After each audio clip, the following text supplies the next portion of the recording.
வணக்கம். ஒரு நிச்சயமற்ற உலக சூழலில் நாம் இந்த ஆண்டின் தேசிய தினத்தை கொண்டாடுகிறோம்.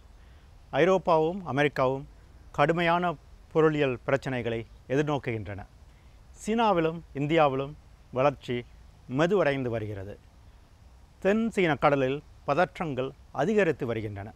எனினும் அனைத்துலக அளவில் ஒப்பிடும்போது சிங்கப்பூரின் பொருளியல் ஓரளவு நன்றாகவே இருக்கிறது. 2012ஆம் ஆண்டின் முதல் பாதியில் நமது பொருளியல் 1.7 விழுக்காடு வளர்ந்துள்ளது. இந்த ஆண்டு 1.5 முதல் 2.5 விழுக்காட்டு வளர்ச்சியை நாம் அடைய முடியும். HDB வீடு வேண்டுபவர்களுக்கு வீடு கிடைக்க நாம் நடவடிக்கைகள் எடுத்து வருகிறோம். மேலும் அதிகமான MRT பாதைகளை கட்டுகிறோம். நமது பேருந்து சேவைகளை மேற்படுத்துகிறோம். GST வவுச்சர்களும் யூசேஃப் டிஸ்கவுண்ட்டுகளும் குறைந்த வருமான குடும்பங்களுக்கு உதவும். இன்று சிங்கப்பூர் வெற்றி பாதையில் இருக்கிறது. ஆனால் அடுத்த 20 ஆண்டுகள் உலகம் பெரும் மாற்றங்களை கொண்டதாக இருக்கும். ஆசியாவில் உள்ள வளரும் பொருளியல்கள் வேகமாக முன்னேறுகின்றன. அறிவியல் மற்றும் தொழில்நுட்ப சாதனைகள் நமது வாழ்க்கையில் பெரும் மாற்றங்களை ஏற்படுத்தும். பெருமைக்குரிய சிங்கப்பூரர்களாக இருக்கவும் நமது இலட்சியங்களை நிறைவேற்றும் ஒரு வெற்றிகரமான நாட்டில் வாழவும் நாம் அனைவரும் விரும்புகிறோம். இந்த நோக்கத்தின் அர்த்தம் என்ன? முதலாவதாக, சிங்கப்பூரில் எப்போதும் எல்லோருக்கும் ஒரு மேம்பட்ட எதிர்காலம் இருக்கிறது என்ற நம்பிக்கையை நாம் அளிக்க வேண்டும். ஒவ்வொரு குடிமகனும் தன் இலட்சியங்களை நிறைவேற்றிக் கொள்வதற்கான ஒரு வெளிப்படையான சூழலை உருவாக்க வேண்டும். ஒவ்வொரு தலைமுறையும் தங்களுடைய பிள்ளைகளுக்கு ஒரு மேம்பட்ட சிங்கப்பூரை ஒப்படைக்கும் ஒரு முற்போக்கமான சமூகமாக திகழ வேண்டும். ஒரு நிச்சயமற்ற உலகத்தில் வெற்றி அடைவதற்கு தேவையான திறன்களையும் அறிவாற்றலையும் நாம் அவர்களுக்கு வழங்க வேண்டும். நல்ல கட்டுப்படியான பிள்ளை பராமரிப்பு நிலையங்கள், பாலர் பள்ளிகள் இவற்றின் மூலம் நமது பிள்ளைகள் தொடக்கப்பள்ளி வாழ்க்கையை மற்ற பிள்ளைகளுடன் சமமான அறிவாற்றலுடன் தொடங்குவதை நாம் உறுதி செய்ய வேண்டும். இதற்காக நாம் பெற்றோர்களுடன் சேர்ந்து பணியாற்ற வேண்டும். தேர்வுக்காக மட்டும் பிள்ளைகளை தயார்படுத்தாமல் ஒவ்வொரு பிள்ளையும் வாழ்க்கையை எதிர்கொள்ள நாம் அவர்களை தயார்படுத்துவோம். இரண்டாவதாக, சிங்கப்பூர் அனைவருக்கும் பரிவுமிக்க சமுதாயமாக இருக்க வேண்டும்.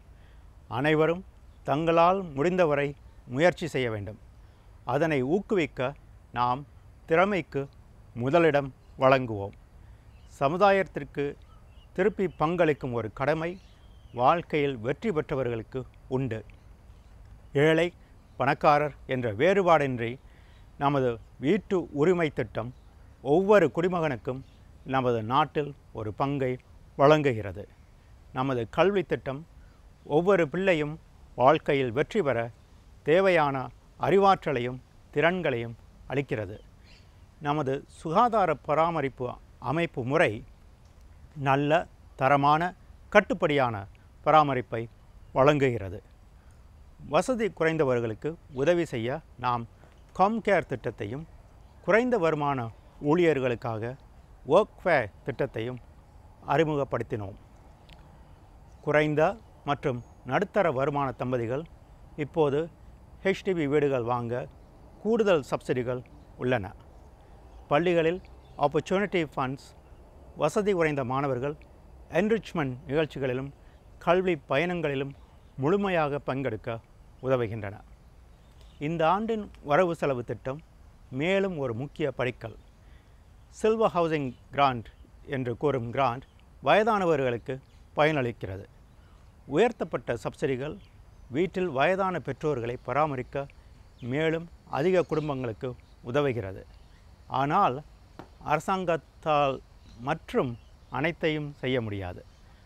அனைவரையும் உள்ளடக்குகிற ஒரு சிங்கப்பூரை உருவாக்குவதில் ஒவ்வொரு சிங்கப்பூரரும் தன் பங்கை ஆற்ற வேண்டும்.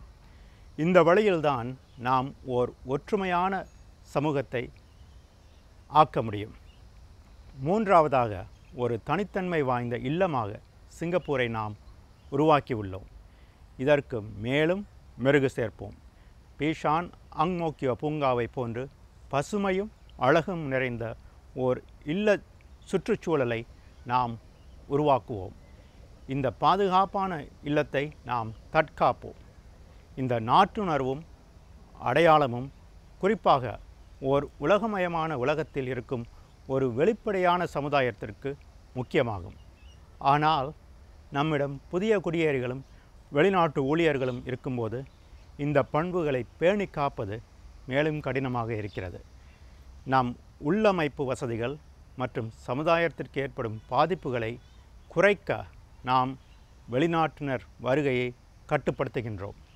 நாமும் நமது பிள்ளைகளும் மேலும் சிறப்பாக செயல்படுவதற்கு உதவும் வெளிநாட்டவர்களை நீங்கள் வரவேற்பீர்கள் என நான் நம்புகிறேன்.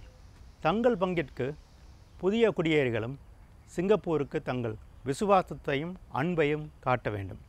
நாம் தொடர்ந்து வெளிநாட்டவர்களை வரவேற்றாலும் நமக்கு சொந்தமான அடுத்த தலைமுறையை நாம் பேணி வளர்ப்போம். பல தம்பதிகள் பிள்ளைகள் பெற்றுக்கொள்ள விரும்புகின்றனர். இந்த டிராகன் ஆண்டில் நாம் மேலும் அதிகமான குழந்தைகளை எதிர்பார்க்கிறோம்.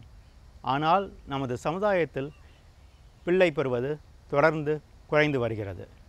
நமது குறைந்த குழந்தை பிறப்பு விகிதங்களின் அடிப்படை காரணங்களை சமாளிக்க வேண்டும்.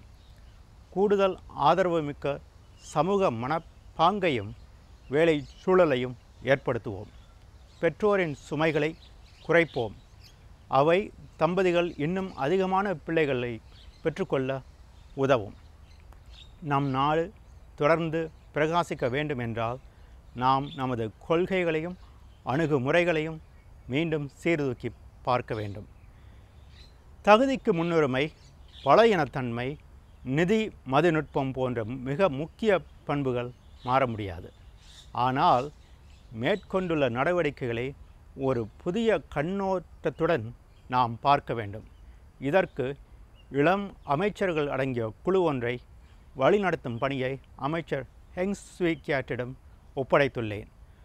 நாங்கள் சிங்கப்பூரர்களை இந்த மறு ஆய்வில் ஈடுபடுத்தி ஒரு பொதுவான கருத்திணக்கத்தை உருவாக்குவோம். இதற்கு உங்கள் ஆதரவு தேவை. நாம் அனைவரும் ஒன்று சேர்ந்து செயல்படுவோம். அப்போதுதான் நம் பிள்ளைகளுக்கு எப்போதும் இங்கே ஒரு மேம்பட்ட எதிர்காலமும் அனைவரையும் உள்ளடக்குகிற ஒரு சிறந்த இல்லமும் கிடைக்கும். மகிழ்ச்சிகரமான தேசிய தின வாழ்த்துக்கள். வணக்கம்.